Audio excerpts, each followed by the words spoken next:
Hello, beautiful soul. Welcome to this sixth journaling practice, part of my journaling challenge, which is a mini version of the Nourish Your Root program that will be, the next class will be launching February 13th. So this is to give you an appetizer, so to speak, so that you get to experience what it feels like to start better nourishing your roots, your four roots being your body, your mind, your heart, and your soul. Because here at 𝓂𝒾𝓃 Nutrition, it's truly the only place where we learn about nourishment at all of these levels, body, mind, heart, and soul, so that you can nourish yourself from the inside out, heal yourself from the inside out, so that you can be more of you within yourself and more of you in your life, so that you can feel home within yourself and home within your life. I've talked to so many people that feel like they look around themselves, they look at their life, and it doesn't look like them.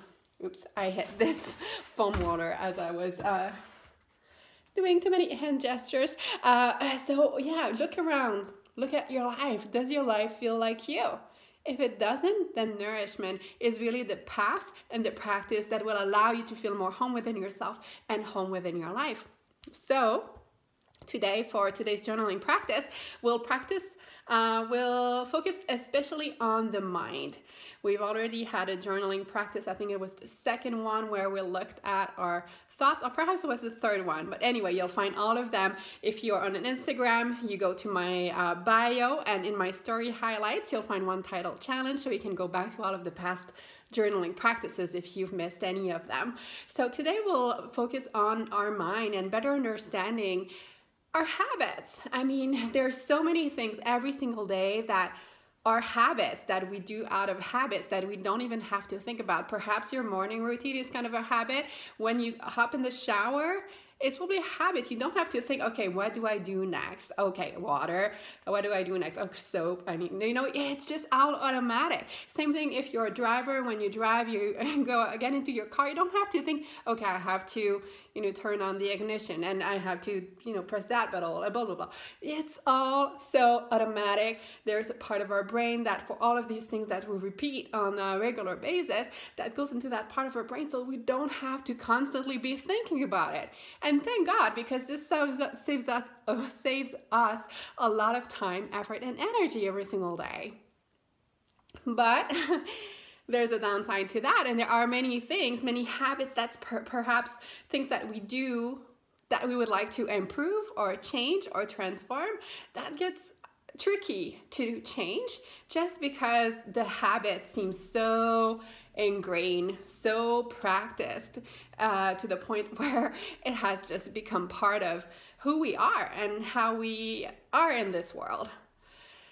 So yeah, perhaps there are some habits you've tried changing in the past, whether it is with your food, with your movement or exercise, with the way you take care of yourself, or perhaps going to bed earlier, or having could be anything, or it could also be habits in the way that you respond in some situation when you get triggered with your kids if you're a parent, or with your partner if you're in a romantic relationship, or with anyone at work. Like perhaps you just have this habit of either isolating, withdrawing, hiding what you truly feel and think, or perhaps lashing out. So those are also habits. Those are habitual responses that are just automatic. Like we don't have to think, okay, how am I going to respond and react to this situation? It's just like, it happens.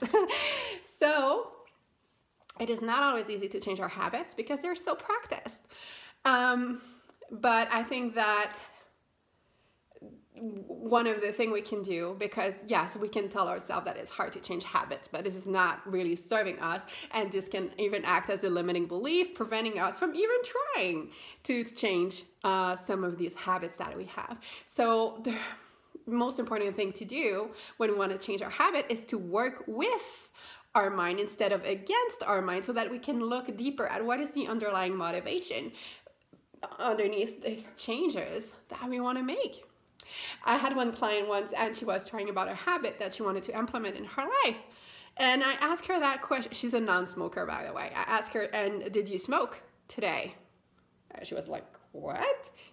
She thought that maybe I was confusing her for another client or something. She said, no. I say, okay, and I ask her, and why do you think you didn't smoke today? She said, I'm not a smoker. I said, yes, that's it.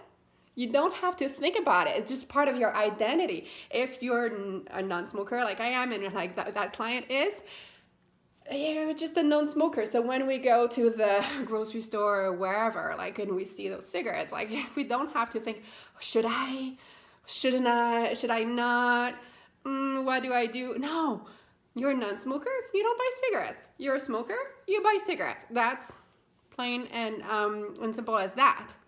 So our identity is tied to our habits. The person that we think we are is going to, that identity that we have ourselves will be reflected in the habits that we have. If we think we're lazy, we'll probably find ourselves procrastinating or not being able to get moving on those projects that, even if those projects matter to us.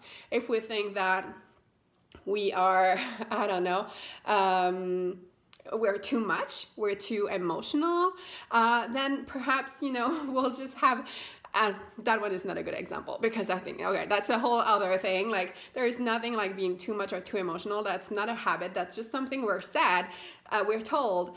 And actually, there's no such thing as being too much or being too emotional. It's just that some of us have a lot of feelings, and we should be allowed to express them. But of course, if the habit of being too much, if we're not used to, if we don't know how to feel our emotions, and if you don't know, you can go back to the last journaling practice where we touch on that. You can, perhaps the habit is when, it reaches this boiling point that you just lash out. That would be a habit. So if your habit is to lash out when your kids are triggering you and you feel all of these things boiling inside of you, that is also a habit. And if you tell yourself, well, I'm just, an angry, irritable person, then, that becomes part of your identity. Like, or my kids are so annoying, for sure I'm going to get triggered. So, this is a lot about the way we think and what we think of ourselves. So let's say I want to eat better and not a certain diet. I'm definitely against that, but eat more natural, less processed food that work well for my body. I could, definitely get behind that for any of you. Then, if we think of ourselves, as, someone who eats any specific way, it may be challenging. It may get in the way. If we think of ourselves like, anytime I've tried eating healthier, I've failed, then it's gonna be a lot harder.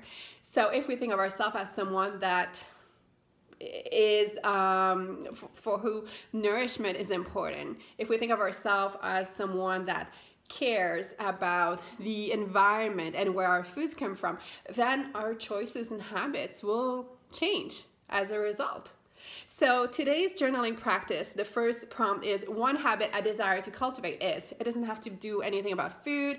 It can be about any area of your life. Just a behavior, a habit that you have. Write the first one that comes to your mind. It's the right one to work with. Second prompt: if I were to, I don't know, let's say eat foods that work better for my body, then what would happen then? What would you have? What would you feel? What would you do? What would it be like? And then you use this answer, that last answer you had, then and you keep going, deeper, digging, and looking until you feel like you're getting at the bottom of what it is underlying that habit that you want to feel more of or have more of in your life, because that is the juicy part that will allow you to have the motivation to keep going. So it's really, really important to keep that at the forefront whenever trying to change your habit. And then the last prompt is, so what I really desire is ...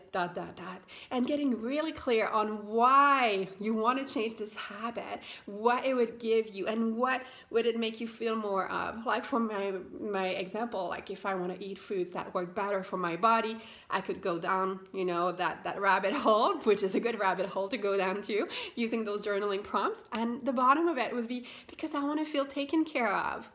I want to feel taken care of, and choosing foods that work well for my body helps me feel taken care of. So for me, that's what keeps me going with that habit. So I'm curious to hear what you're going to find out with this journaling practice. Keep me posted. And of course, if you want to experience more of nourishment at all levels, and there's my Nourish Your Root program starting February 13, where we spend a month each for each of the root: body, mind, heart, and soul. And there are a little bit of journaling, but a lot is about teachings and some very specific tools, rituals, and activities that will allow you to feel more nourished at all levels. So wishing you a beautiful rest of your day, sending you so much love, and wishing you to feel nourished at all levels. Take care.